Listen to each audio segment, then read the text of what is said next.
이번 시간에는 9번째 주제인 감가상각과 법인세에 대해서 함께 공부하겠습니다. 본격적인 내용 들어가기 전에 지난 시간에 우리가 함께 배웠던 기준화폐 가치와 명목화폐 가치에 대해서 조금 정리를 하고 넘어가면요. 크게 보면 경제성을 분석하는 방법에는 두 가지 종류가 있다라고 얘기를 했었죠. 하나는 기준 화폐 가치 분석, 또 하나는 명목 화폐 가치 분석.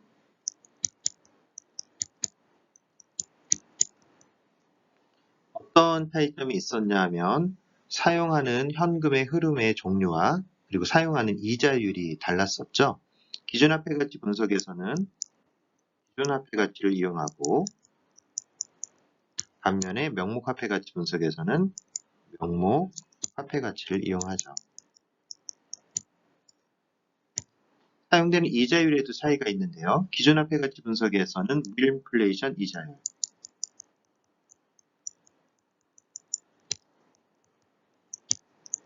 반면에 명목화폐 가치 분석에서는 시장 이자율을 사용을 합니다. 이러한 차이점이 있었고 기본적으로 기준화폐 가치 분석이 보다 단순한 방법인데 일반적으로 민간 프로젝트에서는 이 세금 문제가 있기 때문에 명목화폐 가치 분석을 수행해야 된다고 얘기를 했었고 반면에 기준화폐 가치는 공공부문의 경제성 평가를 위해서 활용이 된다라는 이야기를 했었습니다. 왜냐하면 이 세금에 대한 문제가 없기 때문에 그런 것이죠. 자, 그리고 지난 시간에 공부한 것 중에 또 중요한 개념 중에 하나가 인플레이션의 레이션 율 F와 이자율 I 또는 I 프라임 시장 이자율과 무인플레이션 이자율의 용도가 조금 다르다라고 얘기를 했었죠. 첫 번째 인플레이션율이라고 하는 거는 기본적으로 기준 화폐 가치 또는 명목 화폐 가치 이들 사이를 변환하기 위해서 사용이 되는 거였고요. 또 하나는 인플레이션 이자율과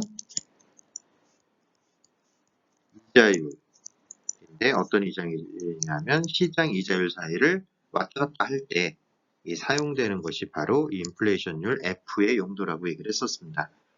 반면에 이 이자율의 용도는 무엇이었냐면 우리가 잘 알고 있는 연간등가 A, 미래가치 F, 현재가치 P 이들 사이를 왔다 갔다 하기 위해서 우리가 이자 공식이라는 걸 사용하게 되는데 바로 그 이자 공식에 사용되는 이자율이 무인플레이션 이자율도 있고 시장 이자율도 있는 거죠.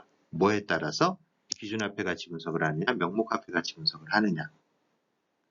그래서 기본적으로 이자율은 이자 공식을 통해서 경제적 등가를 계산하기 위해서 사용되는 것이고요. 또 하나의 가장 큰 차이점이 여기에 변환에서는 시간의 개념이 적용되지 않는 것이고요. 이쪽에서는 시간 개념이 적용이 되는 것이죠. 바로 이에게는 현금 흐름 사이에 시점 이동이 발생을 한다라는 의미가 되겠습니다. 바로 미래 시점, 현재 시점, 그리고 1년부터 N년 시점 이러한 컨셉들이 있었던 거죠. 자, 여기까지 이제 총 정리를 해서 여러분들이 경제성 공학에서 사용되는 기본적인 컨셉들을 전부 다 이해를 한 거고요. 오늘 이 시간부터 이 경제성 공학의 기본적인 개념들을 이용을 해서 실제 경제성 분석이 일어나는 이런 행위들에 대해서 공부를 하게 될 텐데요. 그 중에 먼저 기본이 개념이 되는 감가상각이라는 개념과 법인세라는 개념에 대해서 오늘 함께 공부해 보도록 하겠습니다. 자, 먼저 감가상각이라는 개념을 우리가 먼저 생각을 해봐야 되는데요. 자, 감가상각이라고 하는 말은 한자어예요. 감가라고 하는 단어와 상각이라고 하는 단어가 합쳐진 단어인데요. 여기 보시는 바와 같이 감가라는 단어, 가치를 감소시킨다라는 뜻이죠. 그리고 상각이라고 하는 것은 보상을 통해서 무엇인가를 되갚아준다라는 의미가 되는 건데요. 굳이 이 말을 붙이면 어떤 것의 가치를 감소시켜서 되갚아준다라는 의미가 되는 것입니다. 그래서 통상 감가상각이라는 걸 이야기하려면 그 감가상각의 대상이 되는 자산을 얘기를 해야 되는데요. 자, 그럼 어떤 자산에 대해서 가치를 감소시켜 가지고 무엇인가를 되갚아주는가 하는 것들을 좀 살펴보려면 먼저 감가상각의 대상이 되는 자산이 무엇인가 하는 걸 좀 살펴봐야 합니다. 자, 감가상각의 대상이 되기 위해서는 크게 세 가지 원칙을 충족해야 되는데요. 하나는 수익을 창출하는 자산이어야 한다. 두 번째는 1년 이상의 유한한 사용 수명을 가지는 자산이어야 한다. 그리고 어쩌면 이제 가장 중요한 부분이 이 부분이겠죠. 열화 또는 진부로 인해 가치가 감소하는 자산이다. 즉, 이 이야기는 어떤 우리의 대상, 이 자산을 사용하면 사용할수록 점점 낡아버리고 노후화가 되면서 그 가치가 점점 떨어져 버린다라는 의미입니다. 그렇게 노후화가 발생하는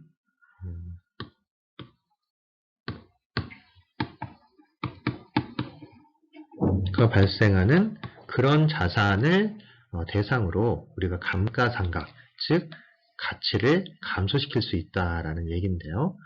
자, 예를 들어서 한번 살펴보겠습니다. 간단한 사례를 들어서 보시면, 예를 들어가지고 우리가 커피 전문점 사업을 하기 위해서 어떤 이걸 하나의 프로젝트로 놓고 경제성 분석을 수행하고 있다라고 하면, 예를 들어서 여러 자산 중에 실내 인테리어라든가 가구 또는 주방 설비 같은 것들을 놓고 보면 얘네들이 시간이 지나면 점점 낡아 버린다라는 거예요. 즉 노후화가 된다라는 거죠.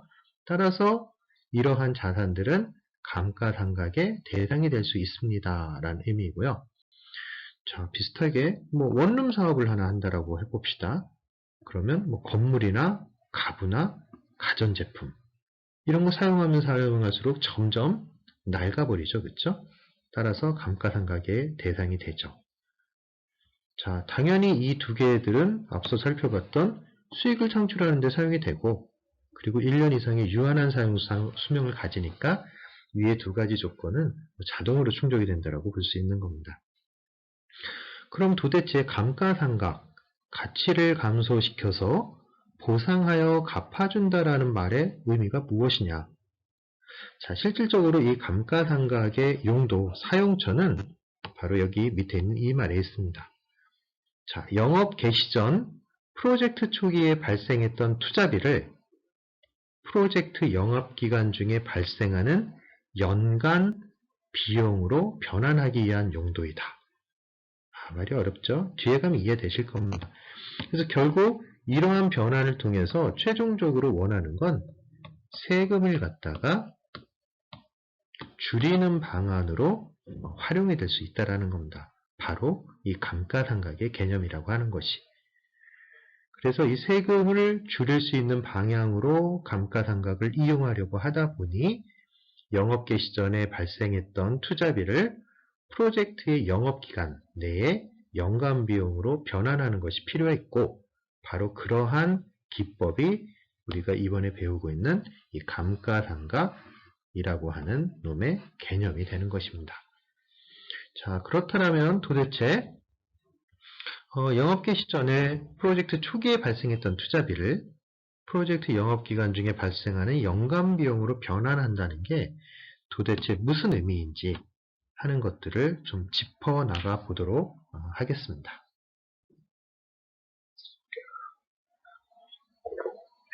자, 감가상각의 용도는 좀 전에 말씀드렸다시피 초기 투자비의 연간 운영비화에 있다라고 이야기를 했는데요. 자, 어떠한 상황인지 이 예제를 통해서 한번 살펴보도록 할게요.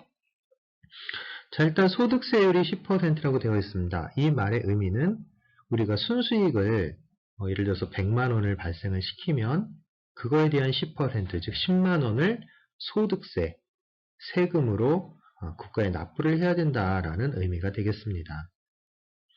자, 그래서 한번 생각을 해볼게요. 우리가 지금 수행하려고 하는 프로젝트는 총 5년 동안 어떤 사업 활동이 일어나는 그러한 프로젝트인데요. 자, 이 프로젝트를 수행하기 위해서 기본적으로 초기 투자 비용이 500원이 필요합니다. 그래서 0년도에 열심히 이 사업을 하기 위해서 준비 과정에서 500원이라는 돈이 투자가 됐어요. 그래서 프로젝트가 세팅이 되고 난 다음에 5년 동안, 즉 1년 차부터 5년 차까지 운영을 하게 되는데 각 연도별로 매년 200원이라는 순수익을 발생을 시켰습니다. 자, 그런데 앞서 말씀드렸다시피 소득세율이라는 게 존재를 하기 때문에, 즉 모든 수익이 발생하는 곳에는 세금이 존재하기 때문에 이건 역시 세금을 우리가 내야 됩니다. 근데 세금이라고 하는 것은 항상 연 단위로 세금을 내게 되어 있죠. 그래서 1년 동안에 매출은 얼마였고 거기에 비용이 얼마였으니 순수익은 얼마가 났고 순수익의 몇 %를 세금으로 내십시오 라는 말을 하게 되는 겁니다. 자, 그래서 여기 있는 경우에도 세금을 계산을 하는데 이 세금을 연 단위로 계산을 해야 돼요. 그래서 어떤 특정한 연도를 하나 이렇게 잘라서 보면 다 마찬가지죠. 연 단위로 쪼개서 이렇게 보게 되다 보니까 1년 동안에 내야 되는 세금은 그 해에 우리가 만들어냈던 순수익 200원에 대해서 10% 해가지고 매년 20원이라는 돈을 세금으로 내야 된다라는 의미가 되는 것입니다.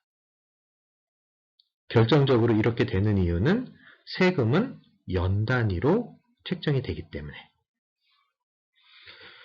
자, 그런데 생각을 해보니까 이 사업을 하시는 분이 되게 억울한 거예요.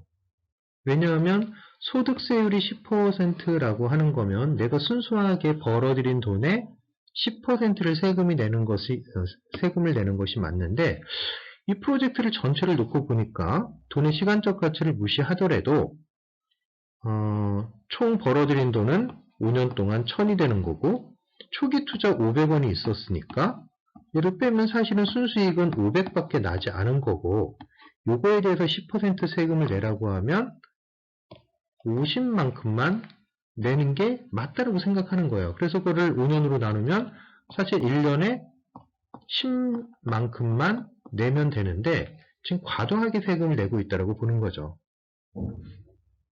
자, 그래서 실제로 전체적인 총합의 개념에서 바로 이 10%의 세금만 내게 하려면 바로 우리가 지금 공부한 이 감가상각의 개념이 필요하게 되는 건데요. 즉 구입자산의 가치를 매년 100원씩 감소시켜서 그 감소된 비용을 연간 운영비처럼 따져보라는 의미가 되는 거예요. 그래서 이 현금 흐름도를 조금 다시 그려보면, 자, 여기 화면 한번 지워볼게요. 원래는 투자 액수를 한 뭉팅으로 묶어가지고 이렇게 초기 투자 500원으로 표시를 했었습니다. 그런데 이 500원이 실질적으로는 0년도에 들어간 것이 맞지만 마치 이것이 1차년도와 2차년도, 3차년도, 4차년도, 5차년도에 각각 100원이 들어간 것처럼 처리를 해버리겠다는 거예요. 즉 초기 투자비를 연간 운영비화 하겠다라는 의미가 되는 거죠. 그래서 만약에 현금 흐름도를 이 오른편에 있는 것처럼 이렇게 그리게 되면 1년 동안에 발생한 순수익이 플러스 200에서 마이너스 100을 빼게 되니까 실질적으로 내야 되는 세금은 200 빼기 100 곱하기 10%라 10원이 되어버리는 겁니다. 그래서 1년차, 2년차, 3년차, 4년차, 5년차에 공이 10원씩 세금을 내게 되고 내게 되는 총 세금 50원은 이 프로젝트 전체를 놓고 봤을 때 생기게 되는 순수익 500원의 10%와 정확하게 일치하게 되는 것이죠. 이러한 의미에서 감가상각이 바로 구입한 자산의 가치를 감소시켜 운영기간 동안의 비용으로 처리함으로써 세금을 줄이는 방식으로 비용 지출을 보상하는 것이다 라고 얘기할 수 있는 겁니다. 그래서 핵심은 0년도에 500원이 실제 비용이 발생을 했지만 그 해에 500 비용이 발생했다라고 해봤자 세금에는 아무런 혜택이 되지 않기 때문에 실질적으로는 각 연도별로 발생한 비용은 없지만 우리가 구입한 자산의 가치가 매년 노후화가 되면서 100원씩 가치가 감소되는다라는 것을 바탕으로 그 가치가 감소되는 만큼 해당 연도에 지출이 발생한 것이다 라고 이렇게 표현하는 방식, 이것을 감가상각이라고 하는 겁니다. 결국 이렇게 표현함으로써 우리가 얻을 수 있는 효과는 당해년도의 순수익을 감소시키게 되는 거죠. 따라서 이렇게 되면 무슨 결과가 나오냐면 세금이 감소되게 하는 최종적인 효과를 얻을 수가 있는 것입니다. 그래서 바로 이러한 부분이 감가상각의 용도다라고 이해를 하시면 되겠어요.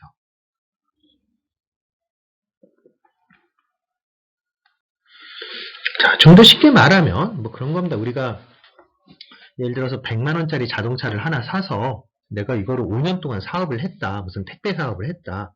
그럼 처음에 100만원 산 거를 그 해의 비용으로 삼지 말고 매년 얘가 가치가 100만원이었던 20만원씩 줄어들어서 5년이 되면 이 자동차가 아무런 가치가 없게 되니까 그냥 매년 20만원씩 내가 비용을 쓴 거로 좀 쳐줘라. 그래서 세금을 계산해 줘라. 뭐 이런 의미가 되는 것이에요. 자, 그래서 감가상각법은 그 가치를 어떠한 방식으로 줄여나가느냐에 따라 가지고 여러 가지 방법들이 있을 수 있는데요. 그 중에서도 우리나라에선 표준으로 사용하고 있는 방법이 이 정액법이라고 하는 방법론입니다. 즉, 가치를 줄여나감에 있어서 가치를 줄이는 금액을 매년 일정하게 유지를 하겠다라는 의미예요. 조금 전에 말씀드렸다시피 뭐 100만원짜리 자동차가 있다라고 하면 향후 5년이 지나면 이 자동차의 가치가 완전히 없어진다. 이때 1년에 20만원씩, 1년에도 20만원, 2년 차에도 20만원, 3년 차에도 20만원, 4년 차, 5년 차에도 역시 20만원씩 똑같이 가치가 줄어든다 라고 하는 형태가 바로 정액법이 되는 거예요. 금액이 일정하다. 가치가 줄어드는 금액이 일정하다 라는 의미가 되는 것이죠. 자, 그래서 이 정액법에 대해서 조금 더 자세하게 살펴보면 먼저 필요한 정의들을 기호들을 좀 정의해 보도록 하겠습니다.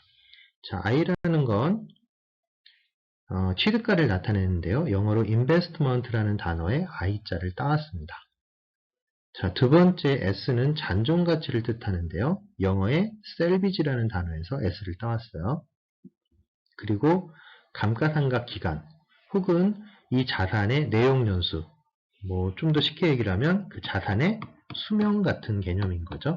몇 년이나 사용할 수 있는가 하는 컨셉입니다. 자, 그리고 D는 연간 감가상각비, 연간 1년 동안의 가치가 얼마나 떨어지는가, 그 가치가 떨어지는 금액을 표현할 때 D라고 표현하고 있는 거예요. 그리고 BN은 N년도의 장부가격을 얘기를 하는데 0년도에는 취득가였다가 1년이 지나면 연간 감가상각비가 까져서 I-D가 되고 2년이 지나면 I-2D가 되고 3년이 지나면 3D만큼 가치가 까져서 I-3D가 되고 뭐 이런 걸 나타낼 때 N년도에 우리 회계장부에 적히는 가격이라고 해서 장부가격이라고 얘기를 합니다. 그래서 이 장부가격은 장부를 뜻하는 영어 단어인 북에 B자를 따서 BN이라고 하는데요. N이라는 첨자가 필요한 건 몇 년도의 장부가격이냐. 1년이 되면 1년밖에 안 까지고 2년이 되면 2년 동안의 가치가 까지고 그래서 연도별로 장부가격은 계속 감소하게 되기 때문에 몇 년 차의 장부가격이냐 하는 것을 나타내주기 위해서 BN이라는 기호를 사용하게 되는 겁니다. 자, 이때 감가상각비를 계산하는 방식은 여기 나와 있는 것처럼 D는 I-S를 N으로 나타내라. N으로 나눠라. 이렇게 되는 겁니다. I라는 건 아까 말씀드렸다시피 요놈 바로 취득가가 되는 거고요. S라는 건 수명을 다 하고 나서도 남아있는 가치예요. 그러니까 실질적으로 프로젝트 기간 동안에 사라져버린 가치라고 하는 것은 초기 투자비 I에서 잔존가치 S를 뺀 그 차액만큼이 이 프로젝트에서 소비된 사라져버린 가치가 되는 것이죠. 그것을 사용한 기간 N으로 나눠버리면 1년 동안에 사라져버린 가치, 즉 감가액을 구하실 수가 있게 되는 거죠. 그리고 N년도의 장부가격은 이렇게 표현합니다. I-ND, 즉 처음에 I로 시작을 해서 그 다음에 I에서 D만큼 가치가 떨어져 버리고 2년이 지나면 2D만큼 가치가 떨어지고 3년이 지나면 3D만큼 가격이 떨어지고, 왜냐하면 이때 D가 의미하는 건 1년 동안의 가치 하락폭을 얘기를 하는 거니까요. 결국 N년이 지나면 I-ND만큼의 가치밖에 남지 않게 되는 거죠. 바로 그것이 장부가격이 되는 것입니다.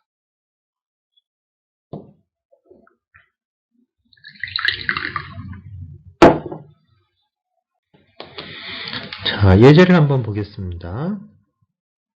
어떤 자산을 취득하는데 11,000원이 소요되었다. 그냥 우리 익숙한 단위로 따진다면 1,000,000원이라는 의미죠. 이 자산은 5년간의 수명을 다하면 아무런 쓸모가 없기 때문에 잔존 가치는 없다. 자, 초기 투자비 많이 있었는데요. 나중에 가면 잔존 가치는 하나도 없대요. 즉, 프로젝트 기간 내에 모든 것을 다 소비해 버린다는 것이죠. 근데 프로젝트 기간은 몇 년이냐면 5년이라고 합니다. 그럼 그냥 눈으로 봐도 뭔가 보이지만 우리가 앞서 배운 공식이 있으니까 그 공식을 한번 적용해 볼게요. 일단 인베스트먼트 만, 내용연수 N은 5년, 셀비지 밸류는 0. 그러면 매년 가치가 감소해야 되는 금액은, 즉 만이었던 게 0으로 5년 만에 감소가 되어야 하기 때문에 바로 D는 I-S를 N으로 나누게 된 값이 되겠고요. 즉 만에서 0 뺀 만을 5로 나누게 되면 1년 동안의 가치 하락폭은 2,000이 되는 것입니다. 바로 이 2,000이 우리가 얘기하는 감가상각액이라는 것이 되는 거죠. 바로 감가상각액이 2,000%년, 1년에 2,000씩 가치가 떨어진다라는 것이 되는 겁니다. 따라서 이때 북밸류, 장부가격을 한번 계산을 해보면 이 장부가격은 0년도에 당연히 만에서 시작을 하겠죠. 만에서 59.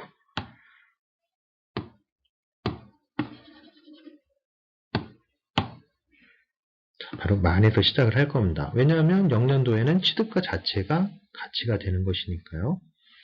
자, 그러던 것이 1년이 지나고 나면 2,000만큼 가치가 떨어져서 8,000으로 가치가 줄어들게 되겠고요. 2년이 지나면 4,000이 줄어서 6,000. 3년 차가 되면 6,000이 줄어서 4,000. 그만큼이 줄어드는 액수들이죠. 4,000년도가 되면 8,000이 줄어들어서 가치는 2,000밖에 남지 않고요. 최종 연도인 5,000년도가 되면 5개년치의 가치가 모두 사라져 버려서 초기 투자 I에서 시작해서 이번에는 셀비지로 끝나게 되는 거죠. 시작은 I에서 시작하고요. 끝나는 건 S에서 끝나게 되는 겁니다. 그리고 중간에 얼마만큼 감소가 되냐면 I-S를 N으로 나눈 것만큼 매년 동일하게 감소를 하게 되는 것을 알 수 있고, 바로 이러한 방법이기 때문에 우리가 명칭을 정액법이라고 사용하고 있는 것이죠.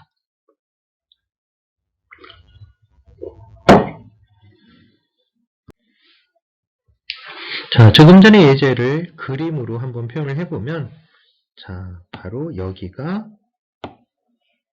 investment 부분입니다. 만으로 시작하죠. 그리고 여기가 셀비지로 끝나요. 몇 년 동안? 5년 만에. 그러려면 1년 만에 줄여야 되는 D는 얼마야 되겠습니까? I를 S로 빼주고 그걸 5로 나눠준 게 결국 D 값이 되는 거죠. 근데 그 줄어드는 폭이 여기 보시다시피 매년 이렇게 일정한 금액 얼마죠? 2,000씩 줄어들게 돼서 결국 만이었던 놈이 0까지 값이 줄어들게 되는 거죠. 그래서 매년 이렇게 줄어드는 금액이 요 간격이 일정하다라고 해서 거기로부터 온 말이 뭐라고요? 정액법이 되는 겁니다. 금액이 일정하다라는 의미에서.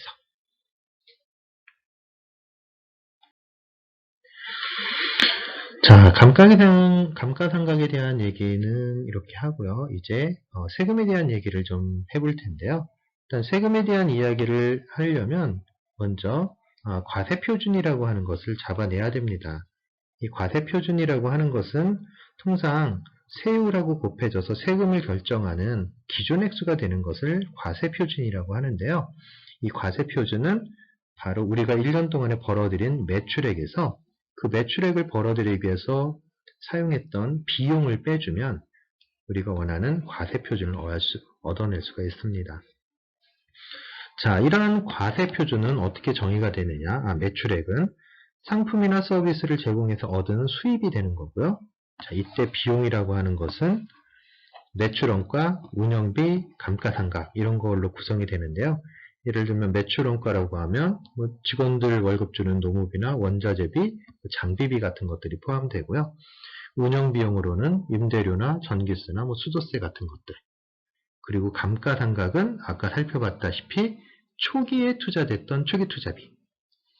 예를 들어서 우리가 어디 공장을 하나 짓는다 라고 하면 공장에 건물이나 아니면 장비, 집기 이런 것들이 다 초기 투자에 포함이 될 수 있는 부분이라고 얘기할 수 있을 거예요.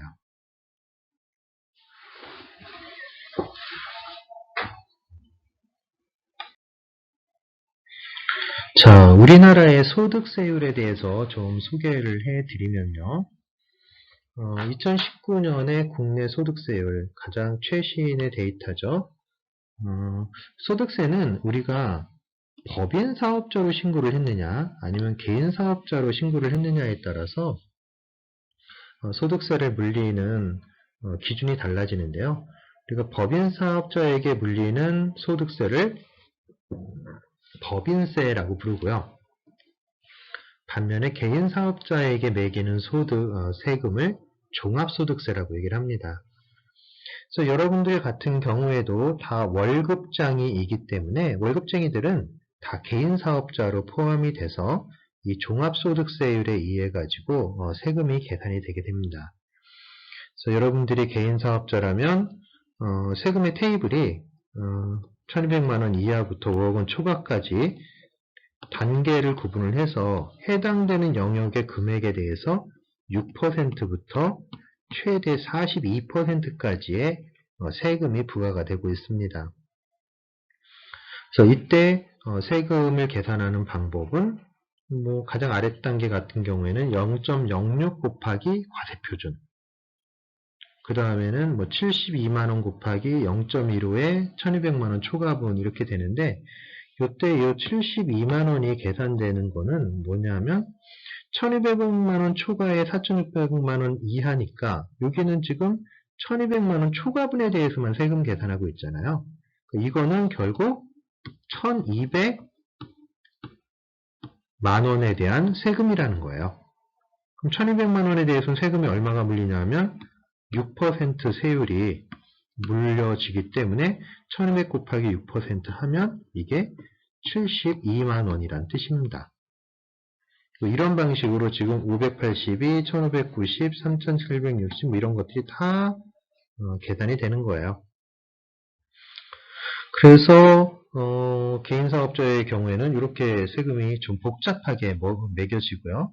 반면에 법인사업자의 경우에는 세율이 상대적으로 좀 간단합니다. 구간이 좀 작죠.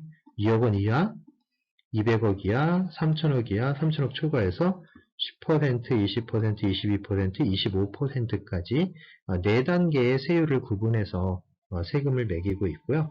이때 역시 세금을 계산하는 방식은 0.1 곱하기 과세표준. 여기는 2,000 곱하기 0.2 2억 원 초과분이라고 되어 있는데 아까 같은 논리를 그대로 활용해 보면 이 2천만 원은 2억 원 초과분에 대한 세금이니까 2억 원까지의 세금이 되는 거죠. 얘는 2억에다가 곱하기 0.1 세율이 되는 거니까 이렇게 하면 그게 바로 2천만 원이 되는 거죠. 그런 방식으로 계산을 하면 되는 겁니다. 자, 그런데 우리가 이제 사업을 진행하다 보면 어떤 경우에는 법인사업자로 우리가 신고를 해서 사업을 할 수도 있고 아니면 개인사업자로 신고를 해서 사업을 할 수도 있는데 과연 세금의 측면에서는 어느 경우가 더 유리한가 하는 걸 좀 따져볼 수가 있는데요. 그 기준점이 되는 부분이 바로 2,160만 원이라고 하는 금액입니다. 바로 2,160만 원 이상이 되면 법인사업자가 유리하고요. 2,600만 원 이하가 되면 상대적으로 개인사업자가 유리를 하게 돼요. 그래서 돈이 많이 벌어진다라고 생각하면 법인으로 등록을 해서 사업을 하시는 게 좋고요. 소액으로 밖에 돈을 못 벌겠다 하면은 개인사업자로 등록하는 게 더 유리할 수 있다는 거죠. 자, 2,160만 원일 때 과연 세금이 얼마나 되는가를 좀 따져보면 자, 법인세를 내게 되면 2,160만 원 하면 어느 구간에 들어가나요? 바로 2억 원 이하 구간에 들어가게 되겠죠. 그럼 이 경우에 세금을 계산을 해보면 2,160만 원에다가 곱하기 세율이죠. 10% 이렇게 해야 되니까 그러면 세금이 얼마가 되는 거죠? 바로 216만 원이 되는 거죠.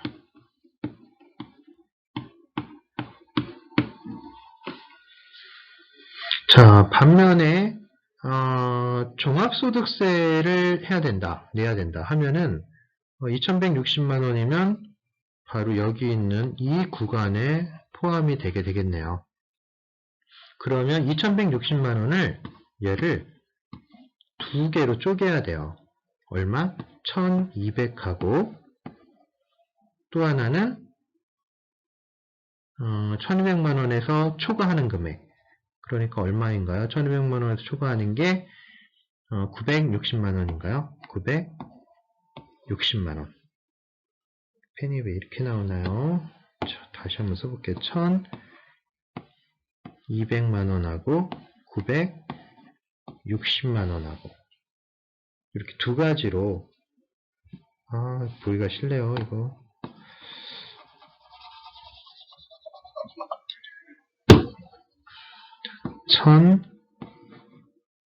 1,200만 원과 960만 원 이렇게 두 개로 나눠야 돼요. 자, 펜이 좀 안 나오더라도 이해를 좀 해주시기 바랍니다. 자, 그래서 이때 이 1,200만 원에 대해서는 세율이 몇 퍼센트가 될까요? 바로 6%가 되는 거고 960만 원에 대해서는 세율이 15%가 되는 거니까 이 두 개를 더해주면 바로 이 금액이 216만 원과 일치하게 됩니다.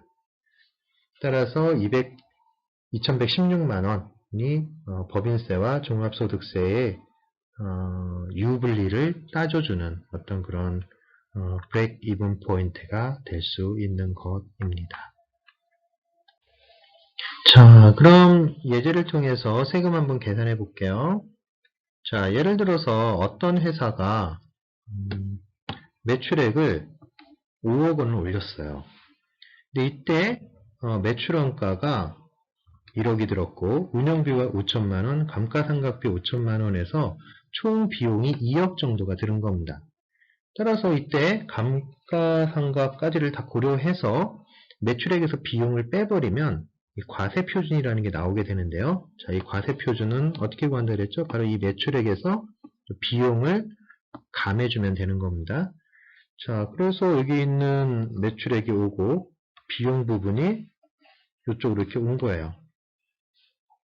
그래서 과세표준을 구했더니 3억 원이 나오게 되고 3억 원에 대해서 법인세를 구해보려고 했더니 3억 원은 두 개로 나눠지죠. 바로 2억 부분에 대한 세금하고 그리고 2억을 초과하는 부분에 대한 세금. 그래서 2억까지는 10% 세금을 물으니까 2천만 원. 그리고 2억을 초과하는 부분에 대해서는 20% 세금을 물으니까 0.1을 곱해줘서 역시 2천만 원이 되죠. 두 개를 합치면 4천만 원이 세금으로 계산이 될 수 있는 겁니다. 그래서 앞서 있는 요 산식을 이용을 하시면 3억 원일 때, 과세표준이 3억 원일 때 세금을 계산하실 수 있게 되겠습니다.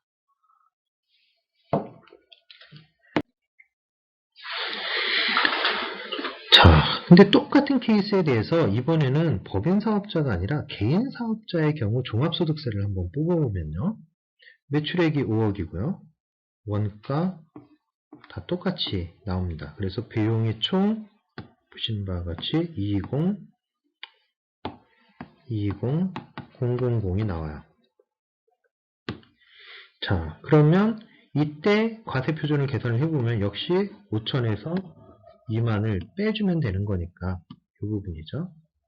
계산을 해보면 3만 값이 나오게 되고 이 3만에 대해서 종합소득세 계산하는 테이블에다가 이렇게 갖다 꽂으면 이 산식이 이렇게 나오게 됩니다.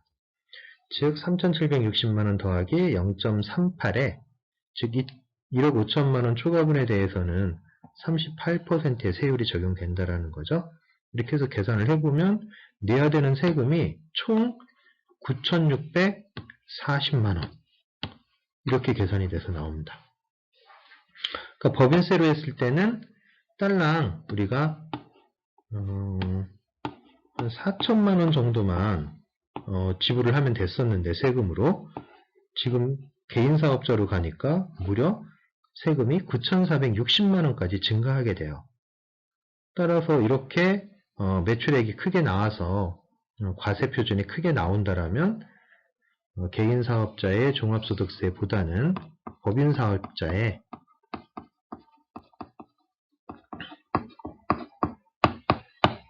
법인세 형태의 소득세를 부담을 하는 것이 훨씬 더 유리하다. 따라서 이 두 가지 경우를 비교해 보면 개인사업자보다는 바로 법인사업자로 등록을 하는 것이 훨씬 유리합니다. 이런 의미가 되겠습니다.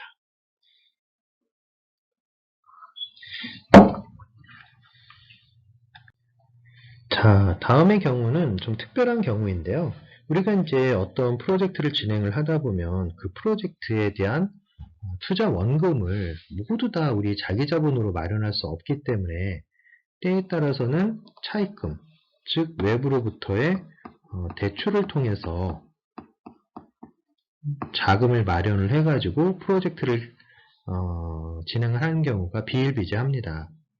그래서 우리가 앞서서 투자자금에 대한 부분을 배울 때 이 대출 상환액이라고 하는 부분을 원금 상환액과 이자 상환액으로 나눌 수 있다라고 얘기를 했었어요. 감채 상환 얘기를 하면서.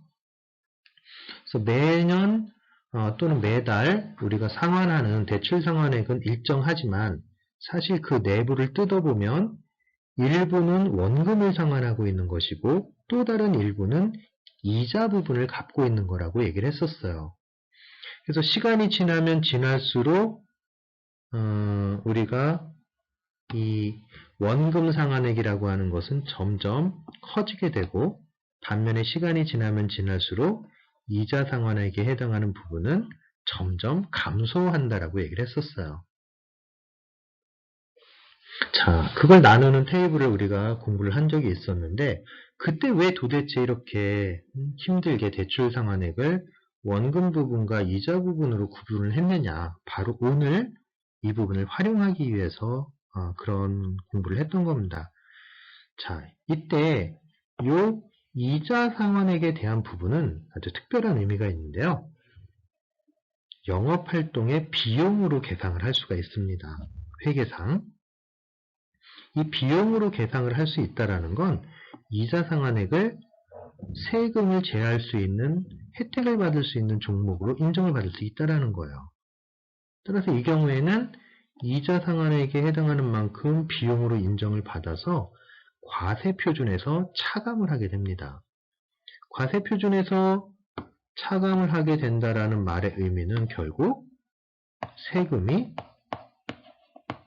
과세표준이 줄어드니까 세금 역시 줄어들 수가 있다는 거죠. 반면에 원금 상환액의 경우에는 투자활동의 현금 흐름으로 계상이 되기 때문에 별다른 특별한 세제 혜택은 존재하지 않습니다. 따라서 우리가 어떤 프로젝트를 진행하기 위해서 외부로부터 차입한 금액이 있다라고 하면 반드시 그 차입금에 대한 대출 상환금을 원금과 이자 부분으로 구분을 해서 특히나 이 이자 부분에 대해서는 세금 혜택을 받을 수 있게끔 처리를 해 주셔야 된다는 거예요. 자, 이자 분리하는 요령은 우리가 앞서 배운 적이 있죠? 자, 혹시 까먹었을 수 있으니까 다음 슬라이드에서 다시 한번 복습을 해보도록 하겠습니다.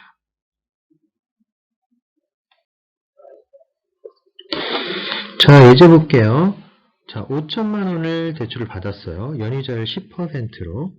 그리고 그것을 5년에 걸쳐서, 연도는 안 나오니까 5년에 걸쳐서 동일한 금액으로 상환을 하는 상황입니다.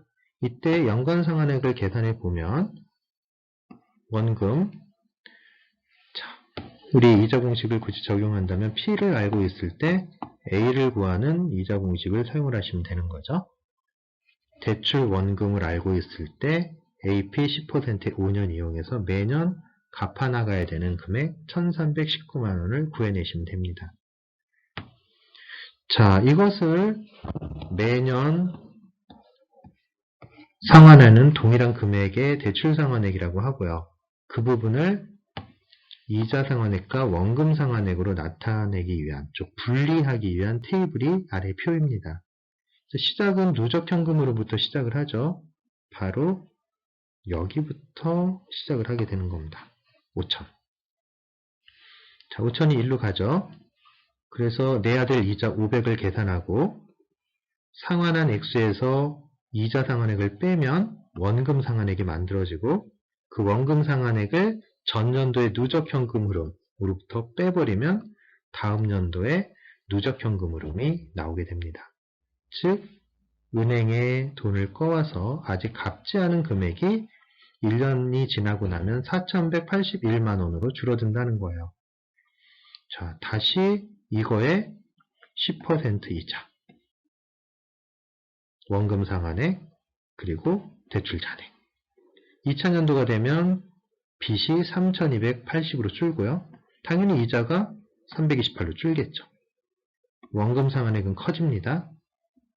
자, 돈을 갚아 나가는 속도가 빨라지다 보니까 누적현금 흐름이 줄어드는 비율도 커져요. 다시 이리 가죠. 최종적으로는 누적현금 흐름이 이렇게 0값이 나오면서 채권자와 채무자 누구에게도 손해가 가지 않고 공정하게 뒤에가 공평하게 마무리가 되는 것을 확인해 볼 수가 있습니다. 즉, 이 표를 만들 때 이자 상환액과 원금 상환액을 나누고 최종 연도의 현금 흐름이 0으로 끝나지 않는다라면 중간 어딘가에 여러분들 계산 과정에 실수가 있었다라는 걸 의미를 하는 거예요. 자, 그래서 이러한 테이블을 만들어 놓고, 자, 그럼 우리가 이렇게 만든 테이블에서 뭐를 갖다가 이용하려고 이 표를 만든 걸까요, 도대체? 이 중에서. 맞습니다. 바로 이 테이블을 만들어 놓고 우리가 활용할 셀은 바로 여기 있는 요 값입니다. 500, 480, 328, 229, 120. 자, 이것이 어떻게 활용될 수 있는지 1년차와 3년차의 세금을 계산해 보면서 왜 이것이 활용 가치가 있는 것인가 하는 것들을 좀 살펴보도록 하겠습니다. 자, 앞서 우리가 살펴봤던 예제와 동일한 예제인데요. 즉, 일단 법인사업자를 가정을 하고 법인세를 낸다라고 했을 때 아까와 마찬가지로 매출액 5억이 있고요.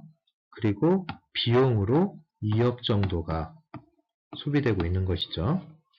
자, 그런데 우리가 이미 배운 것처럼 이 이자 상환액이라고 하는 것은 또 다른 비용으로서 인정을 받을 수 있기 때문에 바로 여기 있는 이 한 항목이 더 추가가 되는 거예요. 비용에. 그래서 아까와 같은 경우라면 5만에서 10,000 빼고 5,000 빼고 5,000 빼고 끝이었지만 이번엔 이자 상환액 부분 1년 차에 우리가 지출해야 되는 세금이 500이 있었기 때문에 그 500을 앞에 표에서 가져와서 여기 있는 이 부분에 추가로 그러니까 빼주게 되는 겁니다. 자, 이렇게 되면 과세 표준이 3만이 아니라 29,500으로 줄어들게 되겠고요. 그 결과 최종적인 세금을 계산을 해보면 이 부분에서 차이가 발생을 해서 3,900이라는 세금이 계산되게 되는 거죠. 아까는 세금이 4,000이었죠. 즉 100만큼이 감해지는 효과를 얻을 수 있었는데 이렇게 된 이유는 바로 세금을 계산할 때 이자 상환액이라고 하는 것을 비용으로 인정을 받아서 세제 혜택을 받기 때문에 이렇게 세금이 절세가 되는 그런 혜택을 얻을 수 있었던 것이죠. 자, 1년차의 세금은 이렇고요. 다른 연도 것도 한번 볼까요? 자, 이 경우에는 3년차의 세금입니다. 자, 아까 1년차에는 세금을 우리 꼬은 돈이 많았기 때문에 500을 냈지만 3년차가 되면 어떻습니까? 매년 지금 2년 동안 이미 원금을 갚아버렸죠. 따라서 3년차에 우리가 부담해야 되는 이자는 더 이상 500이라는 값이 아니라 앞에 표에 다시 한번 보시면 아시겠지만 328이라는 금액으로 줄어들게 돼요. 세금이. 그래서 아까와 똑같이 이 부분을 계산을 하고 추가로 세금을 과세표준을 계산할 때 빼는 비용 부분을 추가를 해보면 이게 328이 되겠고요. 따라서 과세표준은 1차 년도만큼은 아니지만 그래도 여기에서도 줄어들게 됩니다. 과세표준이 3만이 아니라 29,672로 줄어들게 되고 그 결과 우리가 내야 되는 세금 역시 4,000이 아니라 3,934만원으로 한 얼마입니까? 66만원 정도가 감해지게 되는 그런 효과를 얻을 수 있는 것이죠. 따라서 여러분들이 어떤 프로젝트를 진행을 할 때 굳이 내 돈 100%를 다 드릴 필요가 없다라는 거예요. 세금 측면에 있어서는. 만약에 세금을 좀 유리하게 적용을 받고 싶다고 하면 일정 부분만큼은 투자금의 일정 부분을 외부부터 차입을 해오고 충분한 신용도가 있다라는 가정하에 차입한 금액을 갚아나가는 방식으로 프로젝트를 진행을 하면 이렇게 이자 상환액 부분을 비용으로 인정받아서 아까도 말씀드렸지만 절세 효과를 얻으실 수 있다는 거예요. 그래서 이런 부분들을 알고 계시면 나중에 여러분들이 프로젝트를 진행을 할 때 세금을 좀 적게 낼 수도 있는 거고 만약에 이런 부분들을 여러분들이 경제성 공학에서 배우지 않았다 하면 세금을 적게 낼 수 있음에도 불구하고 세금을 더 많이 내서 사업의 경제성이 더 안 좋아지는 이런 일이 부닥쳐 올 수도 있는 겁니다. 그래서 여러분들 꼭 기억하셔야 될 거 투자 프로젝트의 투자금 중에 일부가 차입금이 있다라면 그 차입금의 이자를 상환하기 위해서 소요되는 비용은 세금에서 비용으로 인정받아서 세금을 줄일 수 있습니다. 이 부분을 기억하시면 되겠습니다.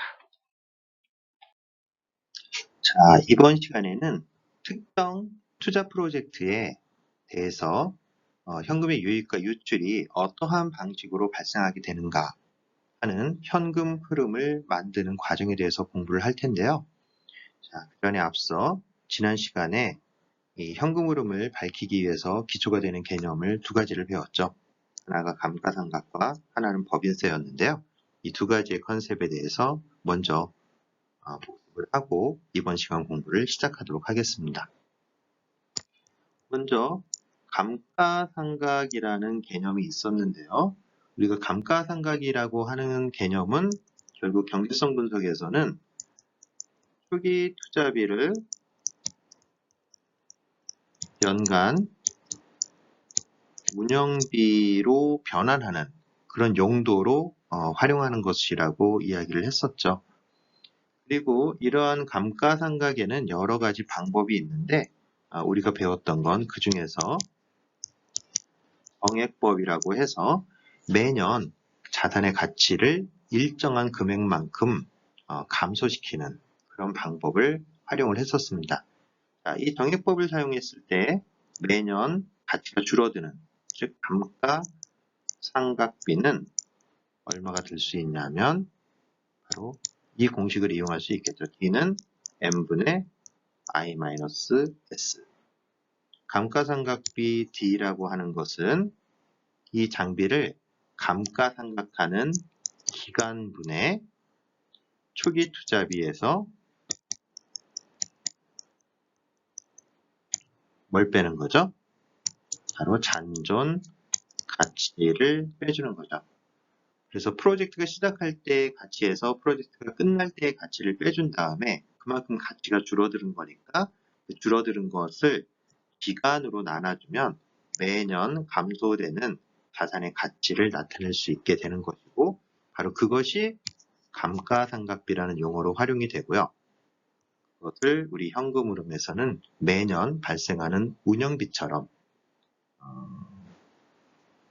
감안을 해서 분석을 수행하게 되는 것이죠. 자, 또 하나의 중요한 개념은 바로 세금에 대한 문제였는데요.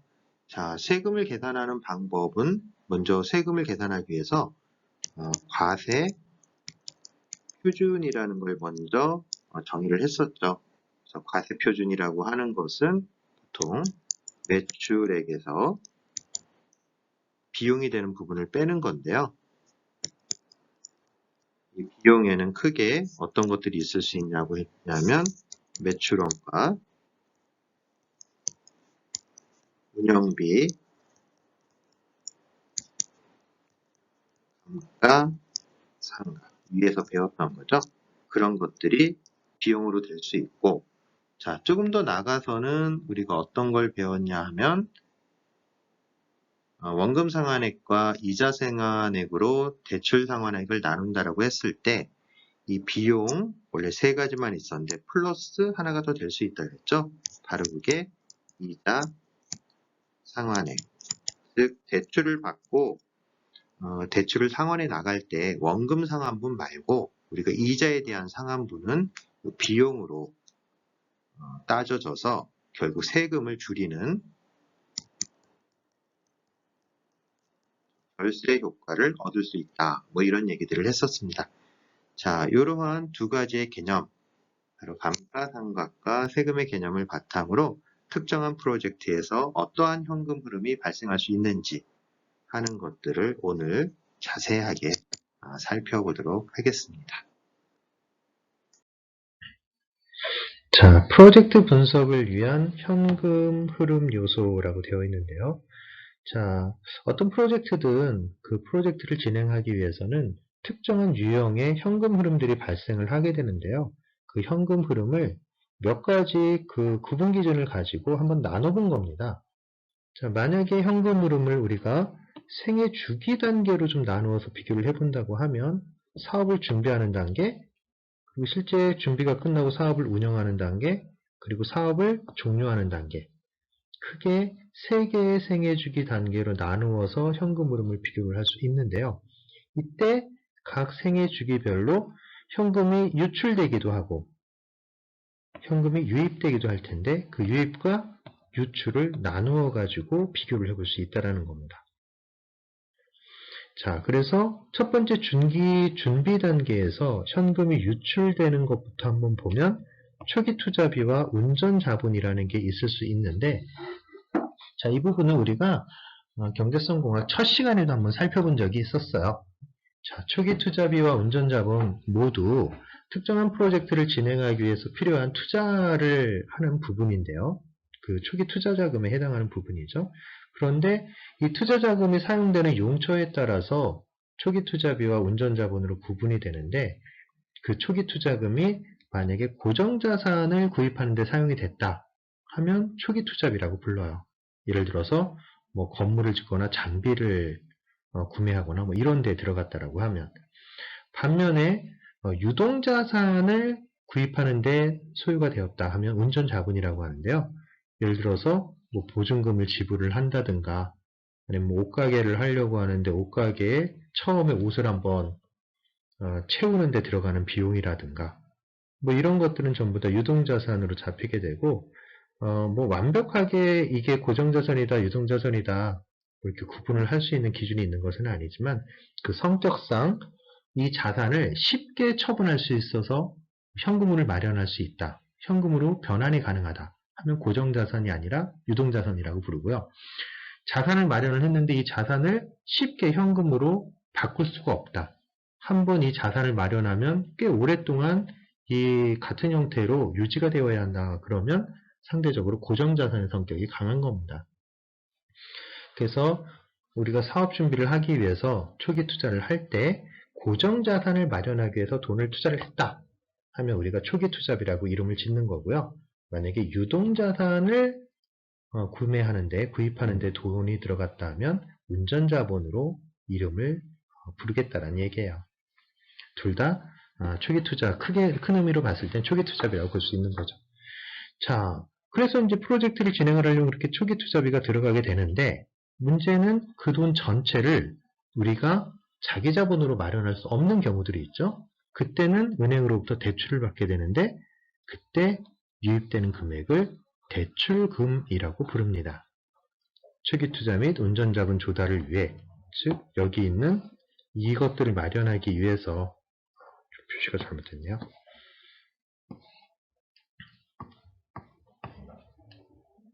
자, 여기 있는 고정자산, 여기 있는 유동자산, 이런 것들을 마련하기 위해서 들어가는 비용 중에 일부를 갖다가 대출을 받을 수 있는데, 그 대출금이 들어오는 것을 우리가 현금 유입으로 포함을 시킬 수 있다는 의미입니다.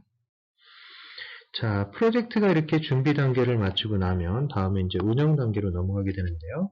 운영 단계에서 나가는 현금 유출, 뭐 이런 것들 뭐 굳이 표현한다라고 하면 현금 유출 부분은 우리가 비용이라고 표현할 수도 있겠고, 상대적으로 현금 유입 부분은 뭐 수익, 이렇게 표현할 수도 있을 겁니다.